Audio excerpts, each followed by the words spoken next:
staff meeting at 8 o'clock. He was in my office at 12 o'clock. Basically, you bring certain department heads with him, and we discuss issues. I think I know about drainage programs and everything else because I did my homework. That's the relationship. You also must realize the council, the mayor and council sets the policy, and the city manager carries out that policy. So you have to have some checks and balances to make certain everything goes well. I'm glad you asked that question because we have lost our council manager form of government that has served us so well since the mid-50s.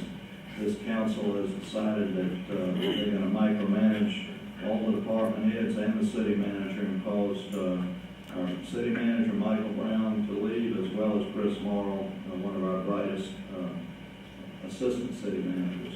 Our council manager form of government works like this. City council and the mayor act as a board of directors. The mayor is the chairman of the board. The CEO, the chief executive officer who runs the city on a day-to-day basis, is the city manager. And there should be no interfering with the city manager's work unless something egregious, happens. So this council has this mayor has let several members of city council micromanage department heads and the city manager to the point where we lost one of the best city managers the city's ever had and one of the best assistant city managers the city's ever had. We will restore our council manager form of government, and I will not allow council members to interfere in department heads or city manager's office. The city manager serves at the pleasure of the mayor and council, and what we've allowed to happen is our city manager to pretty much do whatever they want insofar as the spending authority they have. Ms. Rochelle Tony, or anyone else in that position today could write a check for $24,995 all day long without anybody say so, yes or no, up or down. That needs to be reduced. Previously it was $10,000, and so let's make it $8,000 so that we can get the city council more involved in the goings-on in that office. I learned just the other night at one of these forums, Ms. Jackson said that she's going to introduce a 5-year plan for the city of Savannah. Now, she's been serving for 16 years, and all of a sudden, we're going to come up with a 5-year plan. So it is correct. The city council sets the agenda, and the city manager serves at the pleasure. So it's important for the city of Savannah to have a good panel of competent leaders, and I believe I have those qualities. And let's hear what they have to say. Thank you, Professor Wilson. The mayor has to set the tone. The mayor sets the tone of civility, of dialogue, and communication with the city manager. The city manager has to respond to the mayor and council's policies and procedures. It is also the duty of the mayor and council to question expenditures, because that's what the taxpayers send us there for, to make sure that they're getting the best bang for their buck. There's nothing wrong with questioning expenditures, and in fact, it's been suggested that we need to do more. And that's not micromanagement. That's not getting into day-to-day. That's making sure that money is being properly spent and wisely spent. But most important of all, the mayor has to have direct communications and dialogue with the city manager. They have to be on the same page, and they have to be working in sync with one another. Thank you. The mayor has to make sure that the council is informed as to what is going on as far as the city. They have to work together as a team. Not only a part of that team, it also includes the city manager, even though he or she may be the person that we hire, but we must make sure that they understand that their role is more of our role as mayor and council is to set the policy and the city manager to implement the policy. As far as micromanaging, well, I don't think I fall into that realm because I try and follow the charter. the city manager and council must listen to each other as well. Now, it's okay in order for the mayor, because that mayor, the mayor is the person that is in most contact with the city manager, but we also must make sure that the information comes down to the council members and to the residents of that community. That is what I plan to do. I plan to make sure that there is consensus building when it comes to what is right here in our city. I am of the opinion that this mayor and council have abdicated their duties and their responsibilities because they have allowed the city manager to bring things to them and they vote on without reading and without asking questions. It's already been stated what the charter says about the mayor and council that and the city manager, that the city manager works at the pleasure of mayor and council. Mayor and council sets policy and legislation. That doesn't mean that they let the city manager do as the city manager pleases, because they still have to be accountable to the taxpayers of Savannah. And when you're not accountable to the people who elect you, then you have abdicated your duties and your responsibilities.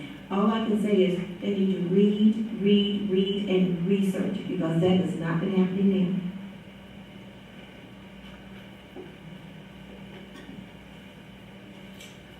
Another question tonight is, what is your position on a brand new Savannah Civic Center? And if in fact you do support that, where should you put it?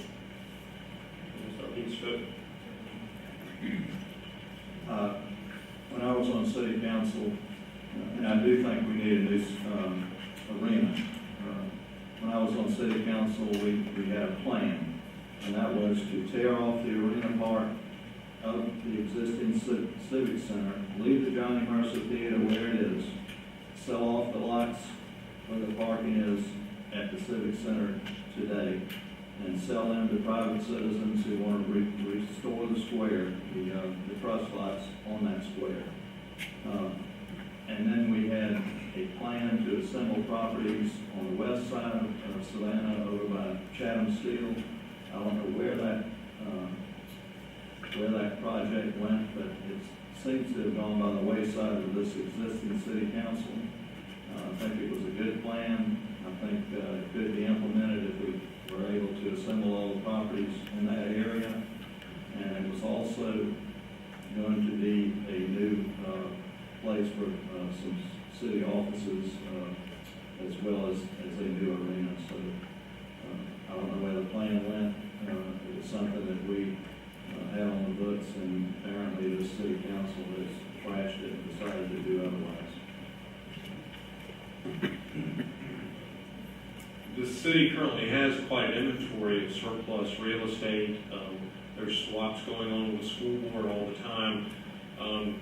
We have riverfront property. We have property on the west side of Savannah, and there's many suitable locales, but it all comes back to the matter of funding and what our priorities are. Certainly we need to line up some sponsors that will go into this matter with us so that we actually have functions planned and folks ready and willing to go in and utilize these facilities. But we have a lot of things to gather and organize, and that's what I'm calling for in this whole matter, is reorganizing so many of these studies and that we've already funded, and bring stakeholders together so that we can come to the correct conclusion, and only at the right time as we have many pressing priorities.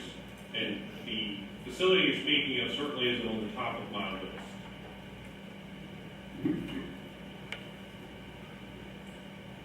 It is on my list. Very simply, we need a new arena. The present arena is not in ADA compliance. It does not have sufficient amenities, and it does not have the correct seating for concerts.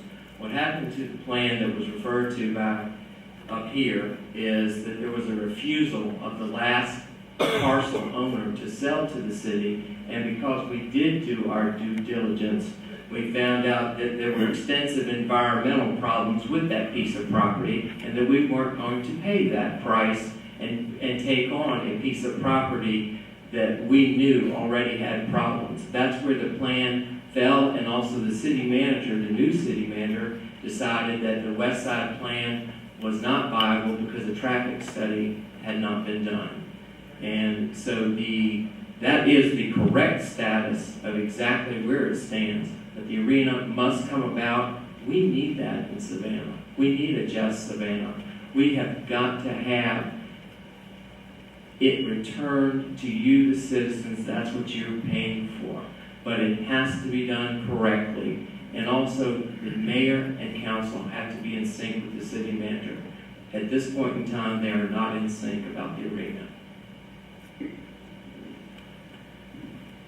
We need the arena. I think it will add to this community, because that arena will not only just benefit us, but it will benefit us regionally with all of our communities that are in this area, not only here in Georgia, but I'm sure parts of South Carolina. But I do feel that we have to be visionary. You go into other communities, and you will see a center named for a company or, a corporation where they have bought into it and invested in it. I think we have to open the door and seek out those kinds of partners to become a part of it, to become a part of the growth of a center in this area. One of the things that I think that we need to do, as well, is that we have to keep the center, the arena in Savannah. I know that there was talk about putting it out on 204, what have you. I can tell you I stand very firm that wherever we put this arena, it needs to be in our city so that our hotels and motels and businesses can prosper from the revenue that will be coming into the community as a result of having that center, having an arena here. So I'm for it. Thank you, Ms. The Anderson. only thing is the site. Once again, council's inability to do as they have promised to the taxpayers has eroded the public trust in this current mayor and city council. If I'm not mistaken, that the Civic Center Arena was part of the Splash Project, and because of the waste, because of the council not reading and not understanding and just putting all the blame on the city manager, I say the buck stops on the second floor. It stops with the mayor and city council. When things do not happen as they're supposed to happen, it's not the city manager's fault. It belongs to mayor and council. Now, the civic center that we have now is a sick building. It is a very sick building. You can go in and you can smell the sickness in that building. We need to restore public trust, and we need to make sure that if we're going to acquire land, that it be a study that will tell us that this land is viable, we can do this. We don't want another fiasco as on Waters Avenue when the city spent $1.6 million for a property that they can't even use for the purpose that they wanted to use it for. So we're going to have to restore public trust first. Mr. Cook was correct. There was a plan for the arena. There was a traffic study because that's one of the main things that attracted us to that piece of land. If you look at 516, the exits off of Louisville Road, and also coming from I-95 over into that area, it provided us adequate transportation, access to that property. But we knew going in that there were possibilities, some environmental properties problems on the Chatham Parkway. The city has also obtained right-of-way land coming off of 516 to put a road all the way from 516 directly into the Civic Center property. But also, the state had agreed to build up and do what we had to do on Gwinnett Street to make it 4 lanes and everything else, and individuals who had particular other problems stepped in and canceled some particular programs in that area. But we must look at a arena in this community to make us competitive. They're also talking about possibly putting over in Savannah landings, but that's the problem with transportation. How you gonna get people in and out of it? So the city was gonna be competitive in the cultural and activities of this community needs an arena. But one of the things that held it up was the price tag of $90+ million. That's why it was spread over 2 spots. Now, if you go spend the money in other projects, you're not going to have any arena.